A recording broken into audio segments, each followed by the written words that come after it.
For all that I have this stage experience, I'm feeling nervous. So I'm going to start by doing something from my own shows just to make myself feel at home right now.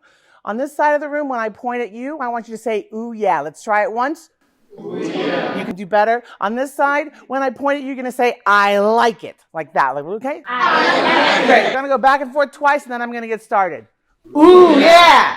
I like it. Ooh, yeah. We are here now. Great. Okay. So also, before I really get started, I wanted to ask just one question. And there's no right or wrong answer to this. You can just nod your head or shake your whatever. Are you religious? Okay. All right. No. I see. Okay. I just need to know who I'm talking to. It's kind of a marketing survey. I need to know which statement you're going to respond to better. Is it, I facilitate empowering storytelling experiences, or I get people to talk about their sex lives?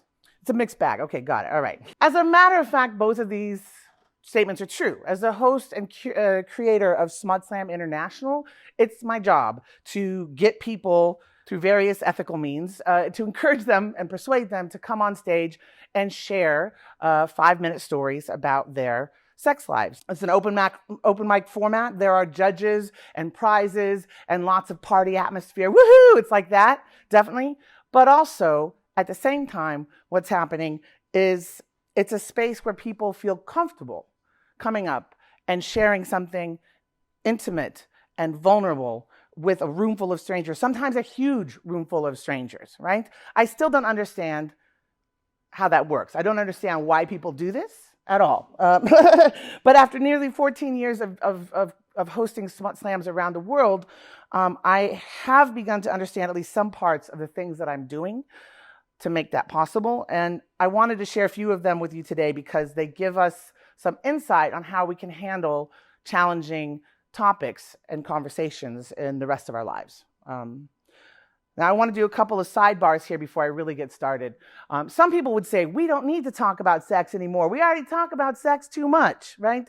To those, I would say, there's never enough. No, that's not what I want to say. But because there are only a few ways that are acceptable to talk about sex these days, right? You can be talking about it to sell products. You can be talking about it in a sort of clinical way. You can be being real bouncy and rowdy and titillating about it. And the thing about Smut Slam is that it's not that. The stories that are told are not being told with an intent to titillate. They're just stories about things that happened and how the storyteller feels about those things that happened. So on the surface, it's about maybe beds breaking, or parents coming back too soon back to the house. Some of you are laughing. I see you had that one going on. Okay. Or about, I was too young and I didn't know how to use a condom and I put it on the wrong way inside out, right? For the longest time, I didn't know that you could put condoms on inside out, but you can.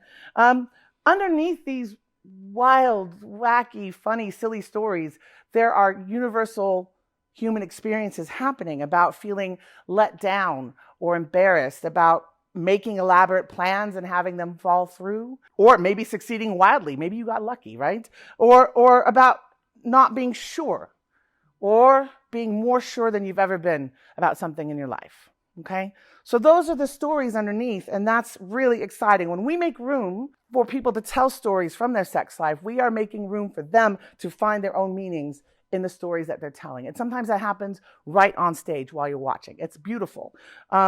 It could be as simple as, wow, I am so glad I broke up with that guy, right? Or it could be something truly transformative that this person just realizes right here. Important things about yourself and what you want. My main goal then is to make that space, make that room, and keep it as encouraging and as comfortable as possible. In the interest of full disclosure, before I step into the heart of the matter, I am not a scientist or a researcher. I'm not a psychologist. I'm not even a sexologist. Okay. I don't have any studies or charts to back any of this up. I do not have that, although I suspect they exist. All I have is 14 years of experience creating this kind of space for thousands of people around the world. So I'm bringing that to you. It works for those people in the context of the slams. And so I present it to you as something that could work in real life if we wanted to. Okay. So my first step that I do is around comfort. I want people to feel comfortable. Now, obviously, the obvious one is making sure that either I or someone on my crew greets people at the event. We want people to feel seen from the get-go, right? Hello, how you doing? Are you sure you're comfortable there? I think I get away with a lot more because I'm an American and I have an American accent. I can be really kind of brash about it. But generally people need to feel seen when they arrive. As far as setting the space for where this happens, I set the bar really low, like literally on the floor. My favorite stage for the events that I do is no stage at all. It's like a floor lamp and a microphone at audience level. This space is actually perfect for that. Yeah. I want it to be easy. I don't want people to feel like they're scaling the heights of stairs to get to a high stage. It's too high for people, right? I don't want them to worry that audience members are going to be looking up their dress or looking up their nose, you know? The lights need to be set to be warm, no blazing spotlights. You know, it's comfort, it's easy, it needs to be easy. I start off every slam with one of my own stories. Everywhere around the world, people have heard all kinds of things from my sex life. It's a little bit appalling when I think about it. Anyway, but someone has to go first. Someone has to set the tone and show them how to do it, because people show at Smut Slams, they don't know what's going on. I have to show them, I have to model for them what it is that we're doing. That's my job also. I have probably told the stories before. Almost certainly I have told the stories before, but I try to keep it a little rough and ragged around the edges, you know, a little just comfortable in that way. And I make sure to include like random details, the kinds that you would include in stories when you're talking with your friends, right? Like, oh, what kind of car was he driving? Or what was her mom drinking? Or what was the look on the hotel concierge's face when I went back a fourth time to ask for pillows, for example? Nothing specific. Okay, anyway. And I make sure to share the awkwardnesses too, right? I make sure I don't leave that out. I'm not polishing things up for public consumption. I will talk about my fumbles and my fears and my actual failures.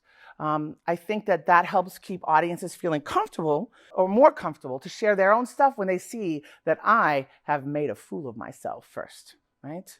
Make it easy for them to feel like there's room for mistakes. So that's what comfort making looks like in a Smut Slam context. What does that look like out in the world? Well, it's a number of things. I'm not prescribing anything. It could be like just as simple as letting people know ahead of time that you want to talk about personal things, right? Just letting them know you're not going to dump it on them without any sense that they're ready for it. You want to establish that they're up for that conversation. If we're talking with people about very intimate things, you know, like sexual histories or personal traumas, maybe we decide where and when that conversation is going to happen.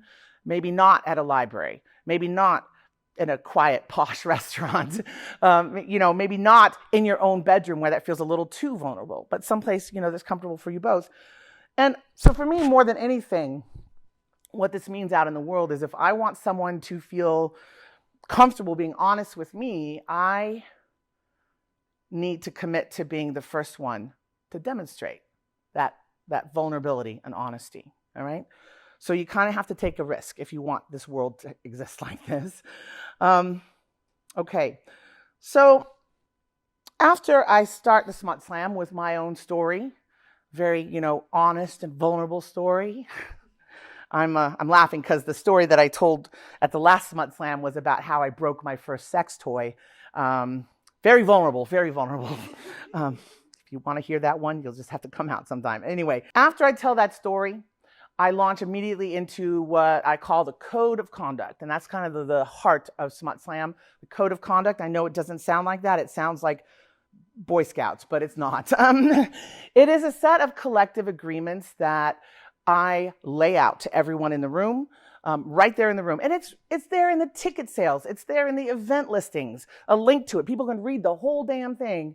And I say it again so that everyone's on the same page. It's the terms and conditions that we agree to as a group when we're in the room together for a slam. The code of conduct is a living document. It changes over time.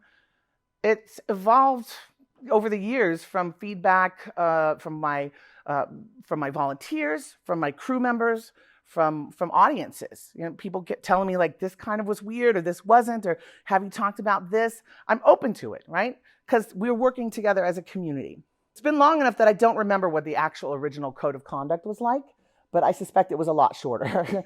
I was so naive back then. Anyway, the current code of conduct, just to give you some ideas, it includes things like no body shaming. No body shaming. So like no fat shaming, no talk about tiny penises, right? No stories involving racism, sexism, homophobia, or transphobia. Don't be smug or judgmental about other people's relationship styles or arrangements. Most importantly, stories have to be about consensual events, all right? There's a lot more. There's a lot more like that. The code of conduct is actually quite long. I usually provide little clarifications along the way, and I slather it all with a thick layer of friendly banter because I want people to pay attention. They don't know. You don't know what you're getting into.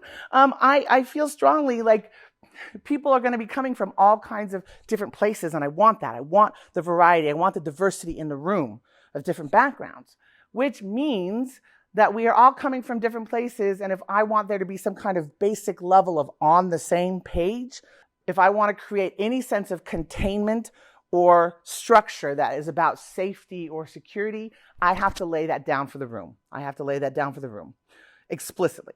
Now, I occasionally get complaints about how long the code of conduct is, to be honest. I don't care.